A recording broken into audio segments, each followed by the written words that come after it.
Sir வணக்கம். வணக்கம். தமிழகத்தில் புதிதாக பதவியேற்றுள்ள தமிழக வெற்றிகளனுடைய ஆட்சியினுடைய 100 நாள் நிறைவேற்றிருக்குது. அதனுடைய சாதனையை அவங்க கொண்டாடுறாங்க தாவகக்காரங்க. உண்மையிலே இதை 100 நாள் இதை சாதனை பண்ணியிருக்காங்க. 100 நாள் சாதனைன்னா ஆமாம் சம்பாதிக்கிறாங்கல்ல. ஹலோ, என்ன நீங்கள் போய் சொல்கிறீங்க? 100 நாள் ஆட்சிங்கிறீங்க, 100 நாள் சம்பாதிச்சிருக்காங்கல்லங்க, அதனால் அது சாதனை தானே. அவங்களுடைய போட்டியே திமுக இடத்துல நம்ம வரணுங்கிறது தான். வந்துட்டாங்க. ஆமாம். ஏன் வரணும்? திமுக இடத்துல ஏன் வரணும்?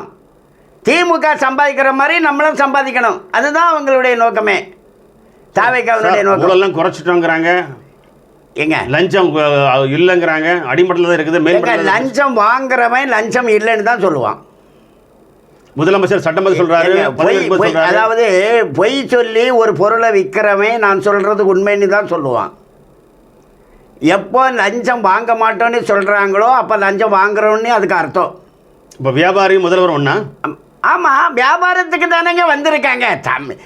தமிழ்நாட்டில் இந்த மாநில நிர்வாகத்தில் நாங்கள் வரணும், மாநில ஆட்சியை நாங்கள் பிடிப்போம் அப்படி சொல்லக்கூடிய எல்லா அரசியல் கட்சிகளுமே வியாபாரம் தான், பணம் சம்பாதிக்கிறதுக்கு தான் வர்றேங்கிறாங்க. இப்போது இவர் விஜய் என்ன சொன்னாருன்னா, திமுக இடத்த நாங்கள் பிடிப்போம் அப்படின்னு சொன்னார். அதிமுக எதிர்கட்சியே இல்லை அப்படின்னு அவர் சொன்னார். அதாவது திமுகவும் தாவேக்காவும் போட்டி சம்பாதிப்போம், அவங்க ஆளுங்கட்சி நாங்கள் எதிர்கட்சி, அல்லது நாங்கள் ஆளுங்கட்சி அவங்க எதிர்கட்சி, அப்படி. அப்போ எதிர்கட்சி தலைவருக்கு கூட ஒரு அந்தஸ்து இருக்குது, அமைச்சர் அந்தஸ்து இருக்குது, அவங்களுக்கும் வருமானம் இருக்குது, லாபத்தில் பங்கு, அவ்வளவுதான். அப்போ இப்போ தாவேக்கா லாபத்தில் பங்கு திமுகவுக்கு கொடுக்குது. திமுககாரங்க என்ன சொன்னாங்க? இப்போ முதல்ல ஸ்டாலின், இப்போ இவர் விஜய் முதலமைச்சர் ஆன உடனே யாரை போய் பார்த்தாரு? ஸ்டாலினை தான் போய் பார்த்தாரு. ஸ்டாலினை போய் பார்த்து அவர்கிட்ட ஆசீர்வாதம். அவர் என்ன கேட்டார்? அவர் ஆர்டிஸ்க கேட்டாருங்க. அது என்ன கௌரவம் அப்படின்னா எடப்பாடியை போய் பார்த்தாரா? எடப்பாடியும் தானங்க ஒரு எதிர்கட்சி தலைவர், அவரை போய் பார்க்கல. அவர் ஸ்டாலினை தாங்க. அவர் என்னங்க அப்பாயின்மெண்ட் கொடுக்குறது? இவர் பார்க்கலன்னா அவர் ரெடியாக தான் இருந்தார், வருவாருன்னுட்டு. ஆனால் இவர் வரல. இவர் ஸ்டாலினை போய் பார்த்தாரு. ஸ்டாலின் ஆர்டிஸ்க கேட்டார். ஆர்டிஸ்க்குனா என்னன்னா, நாங்கள் பண்ண ஊழலுக்கு ஆதாரமாக இருக்கக்கூடும் என்று சந்தேகப்படக்கூடிய தகவல்கள் இருக்கக்கூடிய அந்த இதெல்லாம் எங்கிட்ட கொடுத்துருங்க அப்படின்னு கேட்டார். அதை எல்லாம் என்னங்க மொத்தத்திலே எடுத்துகிட்டு போங்க, ஆர்டிஸ்க்கே பிடிங்கி கொடுத்துட்டாங்கல்ல. ஏங்க 10-15 ஆர்டிஸ்க காணலங்க. அது இபி சார், இபி மட்டும் இல்லைங்க, எல்லா துறையிலுமே திமுக காரனுடைய ஊழலுக்கு எதெல்லாம் உத்தரவாதமாக இருக்குதோ ஆதாரமாக இருக்குதோ அதெல்லாம் எடுத்து கொடுத்துட்டாரு ஜோசப் விஜய் ஸ்டாலின் கிட்ட. இதுதான் அவங்களுக்குள்ளாடி இருக்கக்கூடிய ஒரு நட்பு. இவர் எதுக்கு போட்டிட்டாரு?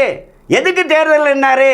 ஸ்டாலின் இடத்துல நாம் வரணும், அவங்க சம்பாதிக்கிறத நாம் சம்பாதிக்கணும், அவங்க மட்டும் சம்பாதிச்சுக்கிட்டே இருந்தால் போதுமா, நாங்கள் சம்பாதிக்க வேண்டாமா? அதுதான் தாவேக்காவினுடைய கொள்கை. 100 நாள் இப்போ ஸ்டாலின் சம்பாதிச்ச மாதிரி திமுக சம்பாதிச்ச மாதிரி தாவேக்காவும் சம்பாதிச்சாச்சு, சந்தோஷம் தானே, அதான் கொண்டாடுறாங்க. கொண்டாட தான் செய்வாங்க. அப்படி கொண்டாடலையே, அப்படிதான் கொண்டாடுறாங்க. வேற எப்படி கொண்டாடுறாங்க? சிங்கப்பெண் கொண்டு வந்தோம். வேற என்ன சிங்கப்பெண்? என்ன திருப்பூர் பணியன்? என்ன சிங்கப்பெண்ணு? எங்க திருப்பூர் பணியன்ல சிங்கப்பெண்ணு எழுதிட்டா ஒரு ஆள் ஒரு போலீஸ் உமன் போலீஸ் போட்டாங்களா சிங்கப்பெண்ணுக்கு? போதையை குறைச்சி ஒரு நியமனம் பண்ணாங்க. எங்கெங்க போதையை குறைச்சிருக்காங்க? போதையை இவங்க அதிகப்படுத்துறாங்க. அது ஒரு அமைச்சர் அந்த போதை பொடியை அப்படி நுணுக்கினார்ல, செஞ்சார்ல, அது ஆட்சிக்கு வர முன்னாடி செஞ்சார்ல. எங்க அவரு தானங்க ஆட்சிக்கு வந்திருக்கிறாரு. அது நான் இல்லைன்னு அவர் சொன்னாரா? அது போதை பொடி இல்லைன்னு சொன்னார். ஆனால் அது நான் இல்லைன்னு அவர் சொல்லலை. அப்போ ஆட்சிக்கு வர்றதுக்கு முன்னாடி போதை வியாபாரம், ஆட்சிக்கு வந்த பிறகு அதை ரகசியமாக பண்ணுவாரா? ஆட்சிக்கு வர்றதுக்கு முன்னாடி ஓப்பனாக பண்ணுவார்.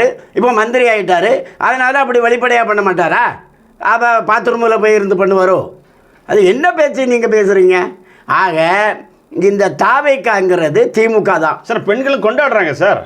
எந்த பெண்ணுங்க கொண்டாடுறாங்க? சினிமாவை கொண்டாடுறவங்க கொண்டாடுவாங்க. அவர் ஜோசப் விஜய் அவர் சினிமா நடிகர்னுட்டு கொண்டாடி இருப்பாங்க. அதில் என்ன இருக்குது? சினிமா நடிகரை கொண்டாடுறதுல என்ன இருக்குது? அது ஆண்டாண்டு காலமாக கொண்டாடிக்கிட்டு தானே இருக்காங்க. எங்கள் ஜோசப் முதலமைச்சர் ஆகிட்டாரு அப்படின்னுக்கிட்டு கொண்டாடுவாங்களா இருக்கும். அதனால என்ன, பெண்கள் என்னென்னா எல்லாம் உத்தம புத்திரிகளா? பெண்கள் கொண்டாடிக்கிட்டா அது வந்து சரியா? ஏன் பெண்கள் தப்பாக நடக்கிற பெண்கள் இல்லையா? தவறான முடிவெடுக்கிற இளைஞர்கள் இல்லையா? என்ன பேசுகிறீங்க நீங்கள்? ஆக 100 நாள் ஆட்சி தாவேக்காவுக்கு வெற்றி தான். என்ன வெற்றினா, 100 நாள் திமுக மாதிரி நம்மளும் சம்பாதிக்க முடிஞ்சதே அப்படிங்கிற வெற்றியை அவங்க கொண்டாடுறாங்க. Okay sir. வணக்கம். ஓகே, நன்றி.